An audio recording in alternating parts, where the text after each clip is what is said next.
Everyone says engagements are supposed to feel magical. I believed that as I stood in the center of the room, smiling so hard my cheeks hurt. "You look beautiful," my mother said. "Are you happy?" Lila laughed beside her. "She's been waiting forever," my sister teased. I laughed too. "I love him," I said. Ethan squeezed my hand. "Relax," he whispered. "You're shaking." "I'm just excited," I told him. "This is our future." Glasses clinked. Ethan raised his voice. "Can I say something?" The room quieted. I looked up at him, heart racing. "I never thought I'd get engaged like this," he said. "Especially not with this ring." He lifted my hand. "She picked it herself," he laughed. "Guess I didn't have a choice." Someone chuckled. "I'm joking," he added, smiling wide. "Mostly." My chest tightened. "Ethan," I whispered. "What are you doing?" He leaned closer. "Lighten up." He faced everyone again. "She's been hinting for years." I finally gave in. Laughter spread. "I mean," he continued, "when a woman wants a ring, she really wants it." More laughter. Lila covered her mouth, giggling. "You're terrible," she said. "But true." I felt heat rush to my face. "That's not funny," I said. Ethan shrugged. "It's just a joke." Someone said, "You're lucky, man." Another added, "She locked you down." My ears rang. "I didn't pressure you," I said. My voice sounded small. Ethan smiled at me like I was a child. "Babe, don't start." He kissed my cheek. "You know I love you." I forced a smile. "Of course," I said. Inside, something cracked. I heard myself laugh, thin and fake. "He's just nervous," I told him. Lila leaned in. "Don't be so serious," she whispered. "This is a party." I nodded. "Right." Ethan raised his glass. "To compromise," he said. Everyone cheered. I stared at the ring, suddenly heavy. Is this really love? I asked myself. I held his hand tighter, afraid to let go, afraid of what his laughter meant. The music started again, too loud. "Dance with me," Ethan said. I hesitated. "People are watching." He laughed. "Let them." He pulled me closer. "You're overthinking." I whispered. "You embarrassed me." He sighed. "You always do this." Lila stepped beside us. "Smile," she said. "You're engaged." I looked at her. "Did you think it was funny?" She shrugged. "He didn't mean it." My stomach twisted. "I meant it," I said. Ethan frowned. "Why are you ruining tonight?" "I just wanted respect," I replied. He shook his head. "You're too emotional." Someone bumped into us. "Congrats," a stranger said. "Hope he survives." They laughed. I laughed too, because stopping felt impossible. "I'm fine," I told everyone. Inside, I was sinking. I realized this moment would never leave me. After tonight, I thought, nothing will feel the same. I looked at Ethan's smiling face and wondered when love turned into something I had to defend. I stayed on the floor, nodding, agreeing, pretending. My heart kept asking questions my mouth refused to say. I told myself tomorrow would be better, that love required patience. But deep down, a quiet voice warned me this laughter was the beginning of a long goodbye. I smiled anyway, unaware I was standing at the edge of my life breaking in front of everyone there. I closed the bedroom door and said, "Why did you do that to me?" Ethan didn't look up. "Do what?" I crossed my arms. "You humiliated me." He sighed. "You're being dramatic." I said, "You laughed at me in front of everyone." He finally faced me. I was joking. It didn't feel like a joke. He shook his head. "You're too sensitive." Those words landed harder than the laughter. "I needed you to defend me," I said. He scoffed. "From what?" "A harmless comment." My chest tightened. "From everyone." He rubbed his face. "I can't deal with this right now." I walked into the living room and saw Marcus standing near the window. "Did you hear him?" I asked. Marcus looked at the floor. He didn't mean it. "Did you laugh?" I asked. He hesitated. I didn't say anything. That hurt more. "You could've," I said. He shrugged. It wasn't my place. I nodded, pretending I understood. Inside, I felt smaller. My mother touched my arm. Sweetheart, let it go, Elaine said softly. Tonight was important. I asked. More important than me? She frowned. Don't start trouble. I pulled my arm away. I wasn't the one laughing. She lowered her voice. Men joke. You have to be patient. I stared at her. So, I should just swallow it? She sighed.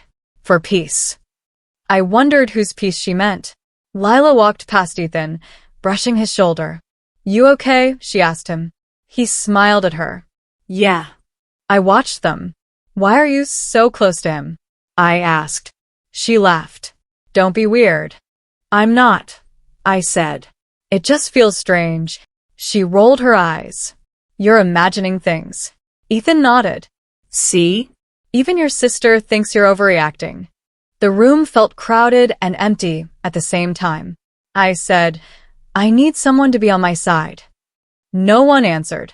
I heard the laughter again, echoing in my head. Maybe I deserved it, I thought. Maybe I asked for too much. I sat down and stared at my hands. Am I really that hard to love? I whispered to myself. Ethan leaned over. Can we drop this? He asked. People can't hear you. I said. So now I'm the problem? He frowned. You're making it one. Lila laughed softly. You always get like this. I looked at her. Like what? She shrugged. Emotional. Marcus cleared his throat. I'm going to get a drink. He walked away. I stood there, surrounded by smiles that felt sharp. Why does no one hear me? I wondered. My mother hugged me. Just enjoy being engaged, she said. I didn't hug back. Do I even know what that means anymore? I asked myself. Ethan checked his phone, bored. I realized something then, quiet and terrifying. I was the only one still holding on to the promise of us. Everyone else had already turned it into a joke. I was looking for my phone when Ethan's screen lit up. A message preview flashed. She won't notice. My stomach dropped. What's that? I asked. Nothing, he said too fast. I picked up his phone. Give it back. My hands shook. I opened the thread. Lila. She's so safe. Ethan. That's why this works. Lila. Boring but reliable. Ethan. Temporary. Don't feel bad. My ears rang. Is this a joke? I asked. Ethan crossed his arms. You went through my phone? I whispered. You talk about me like I'm nothing. He shrugged. You knew what this was. I said, an engagement? He laughed. Not for me. Lila stepped closer. I didn't plan this, she said. I fell in love. I stared at her. With him? She nodded. It just happened. I laughed, a broken sound. You joked about me. She looked away. We didn't mean for you to read that. I said, that's what hurts. Ethan sighed. You're acting like a victim. My chest burned. I gave you everything. He said, you gave what you wanted to give. I felt dizzy. So the ring? I asked. A mistake, he said. I never planned to marry you. The words sliced clean. You let me believe it, I said. He replied. You wanted to. Lila touched his arm. We should go. I stepped back. Don't touch him. She whispered. I'm sorry. I said, no, you're not. My hands trembled. How long? I asked. Ethan answered. Long enough. I tasted metal. Was I ever real to you? He hesitated. You were convenient. I nodded slowly. That's worse. He looked bored. What do you want now? I said, the truth. He said, you got it. I grabbed my coat. Lila cried. Wait. I looked at her. You're my sister. She whispered. I didn't choose this. I said, you did. Ethan opened the door. You'll be fine. I smiled sadly. You won't. I walked out, breath sharp, vision blurred, chest on fire. The night air hit me hard. I didn't look back. I knew the woman who believed in them stayed behind forever. The landlord slid the key across the counter and said, it's small. I nodded.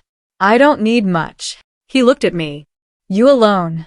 I said, yes. The door creaked when I opened it. I laughed softly. Of course. I dropped my bag and sat on the floor. This is fine, I told myself. This is enough. My phone buzzed. Mom. I stared at it. I can't, I whispered. I turned it off. At work the next day, my manager avoided my eyes. People are talking, she said. I asked, about what? She sighed. Your personal life. I said, that's not work. She replied, it becomes work when it disrupts things. I packed my desk. So I'm fired? She hesitated. It's best if you leave. I smiled. I understand. I didn't. In the hallway, someone whispered, that's her. I walked faster. I didn't do anything wrong, I told myself. The words felt thin. Back at the apartment, I sat in silence. You could forgive them, a voice in my head said. You could make it stop. I pressed my hands to my ears. No. A knock startled me. I opened the door. A woman with short hair said, You knew? I nodded. I'm Nora. I said, I stopped. Just moved in. She smiled. You look like hell. I laughed once. That obvious? She handed me a mug. Tea. It helps. I hesitated. I don't know you. She shrugged. You do now. We sat on the floor. She asked, bad breakup? I said, engagement. She winced. Ouch. I added, with my sister. She stared. Wow. I waited for judgment. She said, they suck. I blinked. That's it. She nodded. Yeah. Something loosened in my chest. Thank you, I whispered. She said, anytime. That night, I stared at the ceiling. If I forgive them, maybe I won't hurt, I thought. If I apologize, maybe they'll explain. My stomach twisted. Why should I? I asked the dark. Why do I have to be smaller? I remembered Ethan's bored face. Lila's excuses. My mother's silence. No, I said out loud. The next morning, Nora knocked again. You alive? She asked. Barely, I said.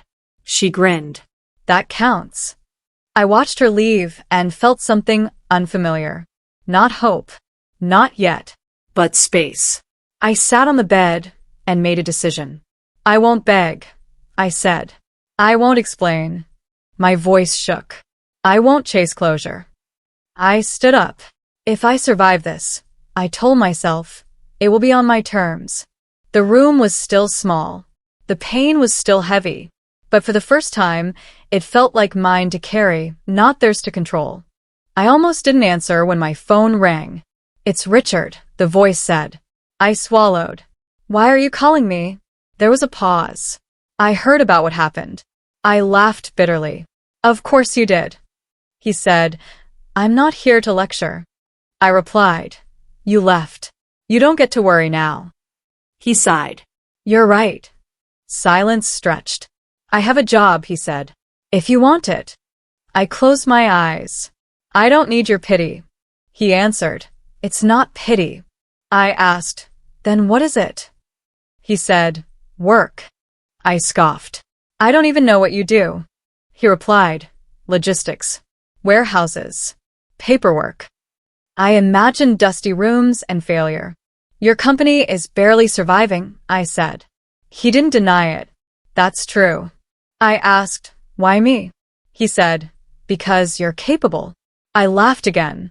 You don't know me. He said quietly, I know you didn't quit. My chest tightened. I didn't have a choice, I said. You always do, he replied. I paced my apartment. I won't beg, I told him.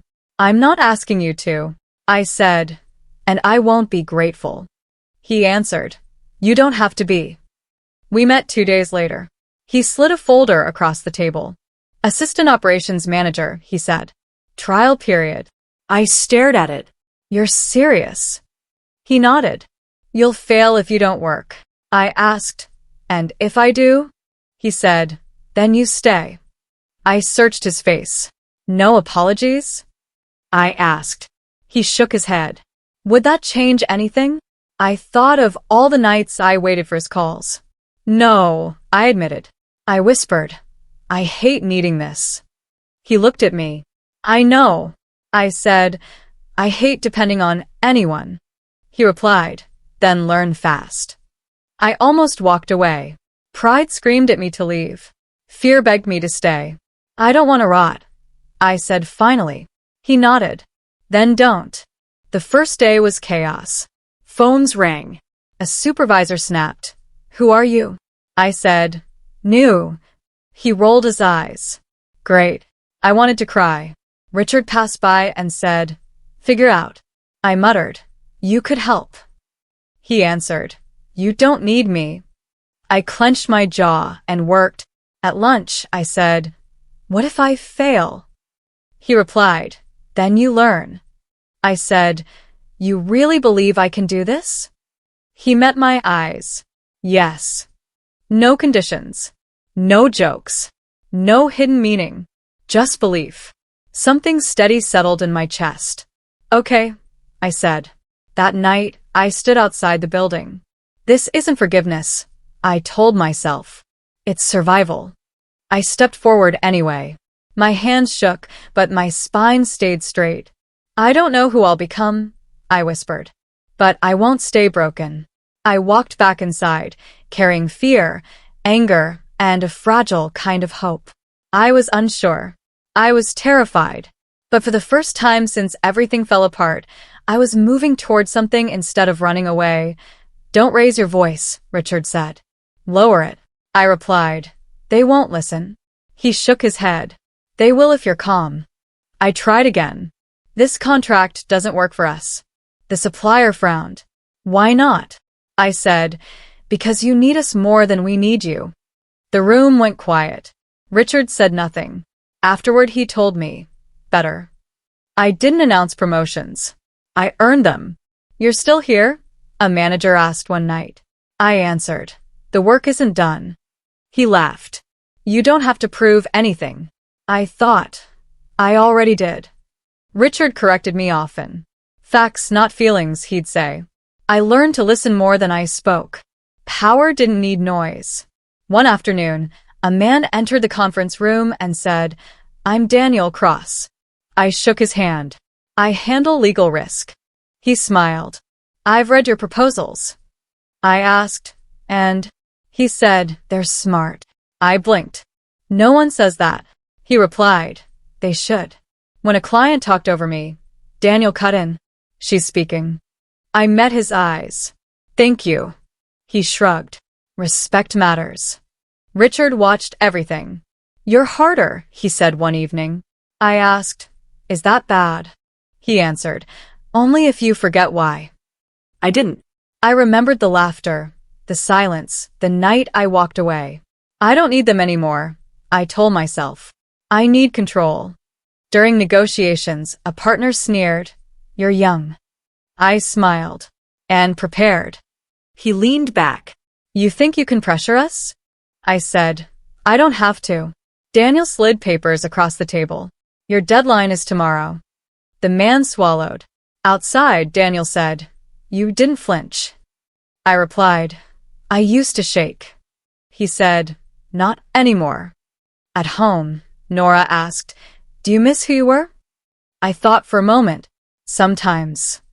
She said, you sound stronger. I answered, I am. I stopped checking my phone for apologies that never came. I don't want them, I realized. I want freedom. That truth settled deep. Richard handed me a report one morning. We're expanding. I asked, are you sure? He nodded. Because of you. I felt something warm, unfamiliar. I won't disappoint you, I said. He replied, you already didn't. At the board meeting, eyes turned to me. Your decision? Someone asked. I said, approved. No one argued. Silence followed, thick and respectful. I remembered the girl who begged to be heard. She's gone, I thought. I stood taller. The company was strong now. So was I. The envelope sat on my desk like it knew me. Richard said, you're invited. I asked. Invited where? He replied, the annual industry gala. I frowned. We don't usually go. He nodded. This year we do. I opened it and froze. Ethan's company is listed. Richard watched my face. You don't have to attend. I whispered. I know. That night, I showed it to Nora. She read it and said, wow. I laughed without humor. Full circle. She leaned back. Are you scared? I said, yes. She asked, are you curious? I hesitated. Also yes. She smiled. Then go. I shook my head. What if I fall apart? She replied, what if you don't? I looked at the invitation again. I don't want revenge. She said, good. Go for yourself. I called Daniel. Have you seen this? He said, I have. I asked, do you think it's a bad idea? He answered, I think you're ready. I sighed. Ready for what? He said, to walk in without shrinking. I closed my eyes. I'm not that girl anymore. He replied, exactly. The morning of the gala, Richard asked, you sure? I said, no. He smiled slightly. You don't have to be. I dressed slowly. This isn't armor, I told myself. It's just clothes. My hands shook anyway. They don't control me, I whispered. Not anymore. Nora knocked. You look terrifying, she said. I laughed. Good. In the car, my thoughts raced. What if he ignores me? What if he remembers? What if I remember too much? I pressed my feet to the floor. Breathe. Nora said, you can leave anytime. I nodded. But I won't. She squeezed my hand. That's my girl. I corrected her softly. I'm my own. Outside the venue, cameras flashed. Voices buzzed. This is stupid, I muttered. Nora said, you walked through worse. I remembered the night air, the burning chest, the door closing behind me. I survived, I said. You thrived, she replied. I straightened my shoulders. Inside, a hostess smiled. Name? I said it clearly. She checked the list. Welcome. The word hit differently this time. I stepped forward. Conversations paused. Someone nodded at me. Someone smiled. No laughter. No whispers. My heart slowed. I belong here, I realized. Not because of them. Because of me. I scanned a room once. I'm not hiding, I thought.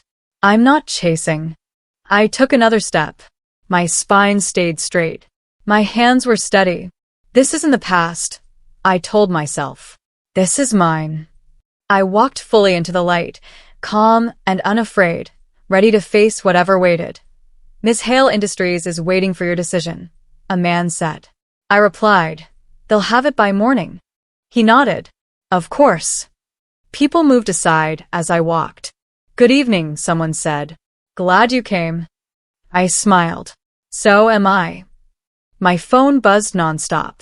I silenced it. I'm present, I told myself. I heard Ethan's voice before I saw him. We need approval, he said confidently. I turned. He didn't recognize me. Excuse me, he said, stepping closer. Are you with logistics? I answered. I run it. He frowned. Sorry? I met his eyes. I'm the one you're waiting on. His face strained. You, he whispered. I nodded once. Hello, Ethan. Lila stood beside him, stiff. It's been a long time, she said. I replied. It has. She forced a smile. You look different. I said. So do you. Ethan cleared his throat. I didn't realize, I interrupted gently. You never did. Silence stretched. People pretended not to listen. Can we talk? He asked. I said. About business? He swallowed. Yes. Saturday, your proposal is weak, I said calmly. You overestimated leverage.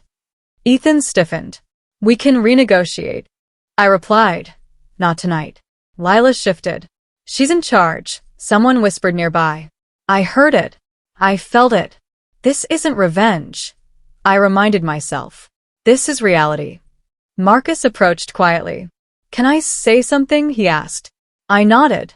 I'm sorry, he said. I should have spoken up. I studied his face. You should have. He nodded. You didn't deserve that. I exhaled. Thank you. The tightness eased. He looked relieved. I'm glad you're doing well. I answered honestly. So am I. Ethan leaned forward. I never thought. I cut him off. That's the problem. His voice dropped. You hurt me. I said, you don't get to say that. He flinched. Lila whispered, we were wrong. I met her eyes. I know. She looked down. I'm sorry. I said, I've moved on. A board member called my name. We need you. I stood. Excuse me. Ethan said softly. Can we talk later? I paused. No, he nodded, defeated. As I walked away, someone said, she's impressive. Another replied, she always was. I didn't turn back. At the table, decisions were made quickly. Approved, I said. Denied, I said. Heads nodded. Pens moved. Control felt steady, earned. Inside, old memories stirred, but they stayed quiet. They don't own me, I thought. They never did. When the night ended, I passed Ethan once more. He didn't speak. He just watched. I met his gaze without anger, without longing, just calm. Outside, the air felt lighter. Success is loud, I realized. But dignity is silent. I walked away knowing I was finally seen, and I no longer needed their eyes to prove my worth. Have you seen the reports? Daniel asked. I said, which ones? He replied, Ethan's company. I skimmed the file. That bad? He nodded. Debt, rushed deals, ego-driven choices. I closed it. I won't comment. Daniel watched me. You don't have to. I said, I know. At a meeting, someone said, their merger is collapsing. Another added, leadership issues. I listened quietly. Do we step in? A partner asked me. I shook my head. No, silence followed. We wait, I said. No one argued. I felt the weight of that power. This is restraint, I told myself, not weakness. Later, Ethan called. I stared at the screen. Don't, I whispered. I answered anyway. Hello.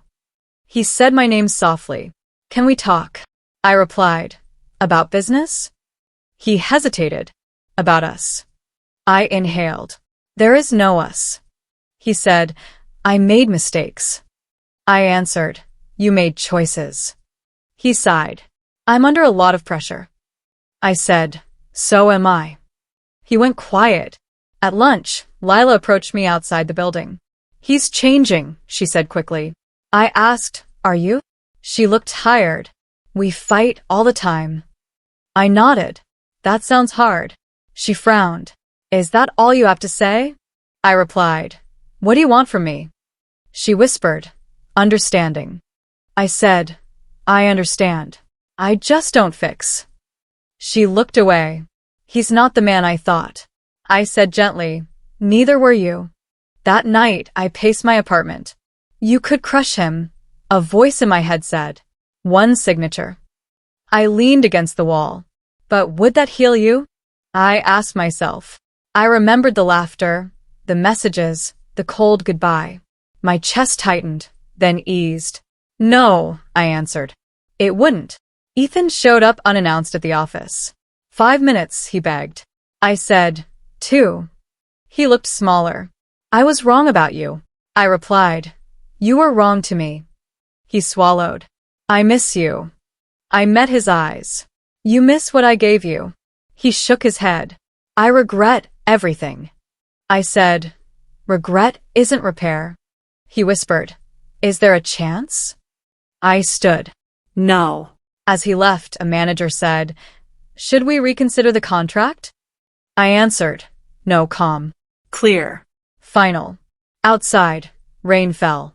I watched it through the window. This isn't revenge, I thought. This is consequence. Later, Daniel said, "You handled that well." I replied, "I chose dignity." He smiled. "That's rare." I looked at my hands, steady now. I don't need karma to scream, I realized. It's already talking. I went back to work, letting the results speak where anger once lived. My phone buzzed. "Ethan." I froze. "Do I answer?" I whispered to myself. I did. "Hello," I said cautiously. "It's me," he said. "Can we meet?" I asked, "Why now?" He sighed. "I need to say something. Just to you." I hesitated. Fine, I said. One meeting. We sat at a quiet cafe. I stared at my coffee. "Why are you here?" I asked. He looked tired. "I ruined my life," he admitted. "And I underestimated you." I felt a flicker of something. "You underestimated me?" I asked, voice low. He nodded. "I was arrogant, careless. I didn't see what I had." I swallowed. "You mean the engagement?" He shook his head. No. You. "Your strength. Everything I ignored." I looked down at my hands. "That's a lot to say after everything." He whispered, "I'm sorry." I said, "Sorry doesn't fix years." He nodded. "I know. I just needed you to hear it." Silence settled between us. I felt both light and heavy. "And Lila?"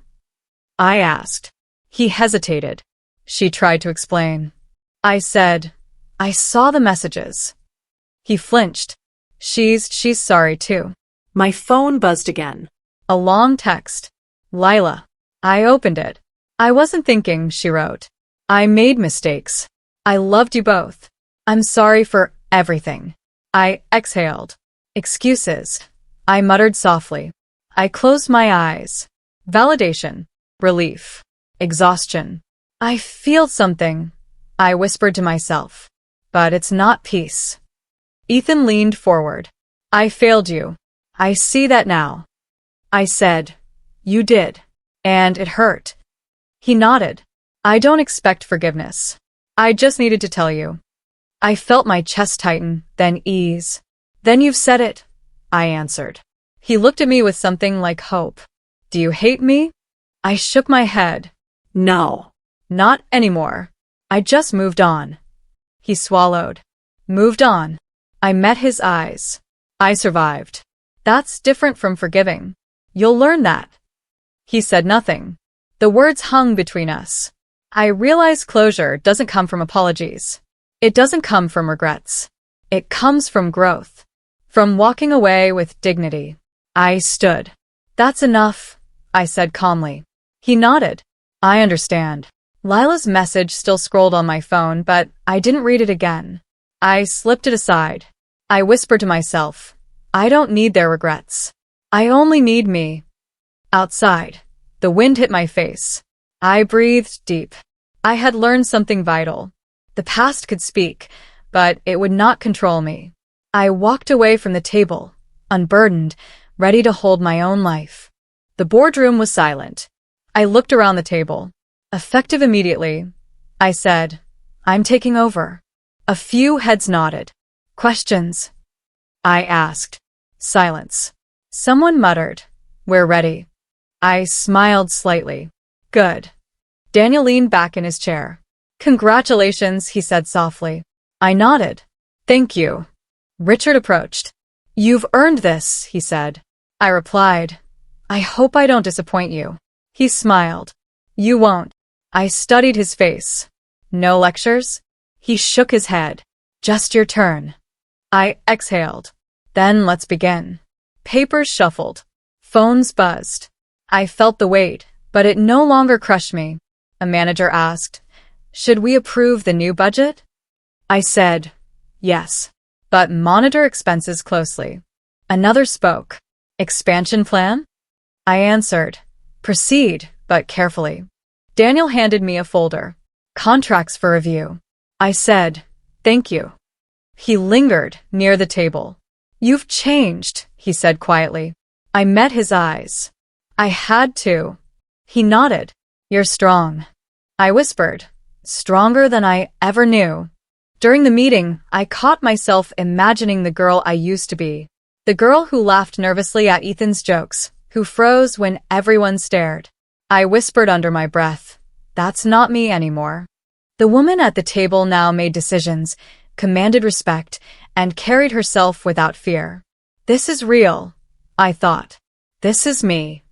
Afterward, Daniel lingered. Coffee, he asked. I said, later. He smiled. I don't rush things. I nodded. Good. Neither do I. His eyes softened. You always know what you want, I replied. And what I won't tolerate, he chuckled. I like that. I didn't respond, just allowed the moment to hang, comfortable in its restraint. In my office, I stared out the window. All those nights, I thought I'd never recover, I murmured. I'm here. My hands rested on the desk. Contracts, reports, plans, they were mine to hold, mine to decide. No one else's approval could define me. I choose myself, I whispered. Later, a message from Nora popped up. Proud of you. I smiled.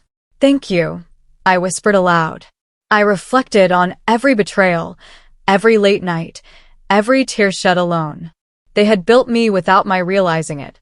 Strength, patience, and dignity. Their gifts, though painful, were mine now. Daniel knocked. Are you coming to the gala tomorrow? I said, of course, on my terms.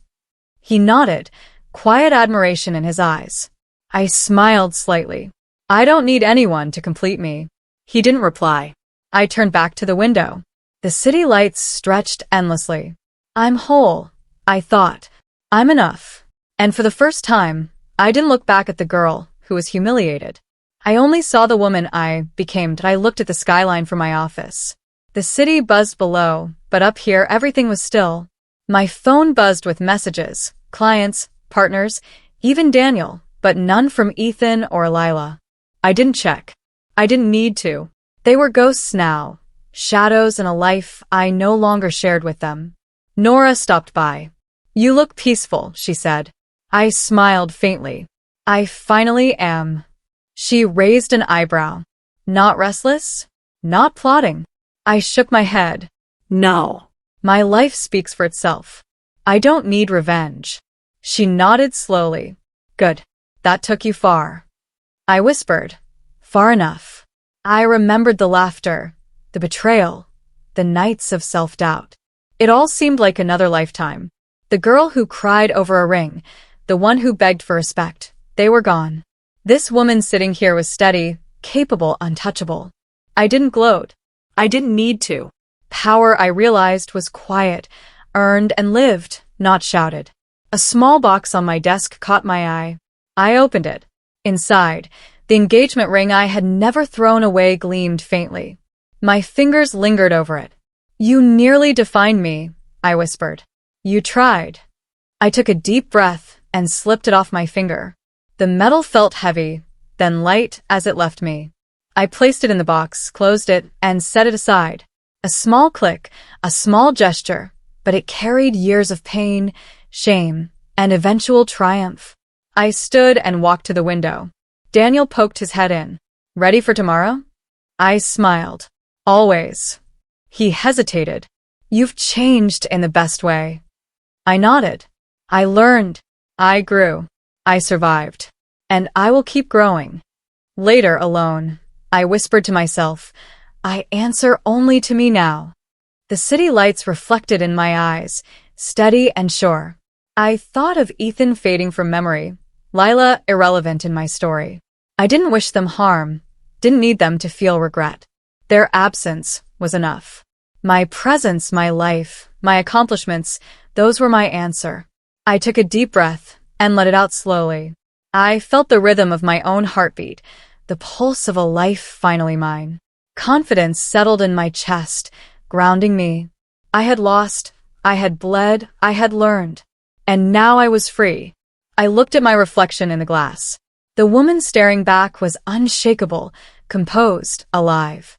I smiled, quiet but triumphant. This is me, I whispered. Finally me. The world below carried on, unaware, and I didn't need it to notice. I had noticed myself. That was enough.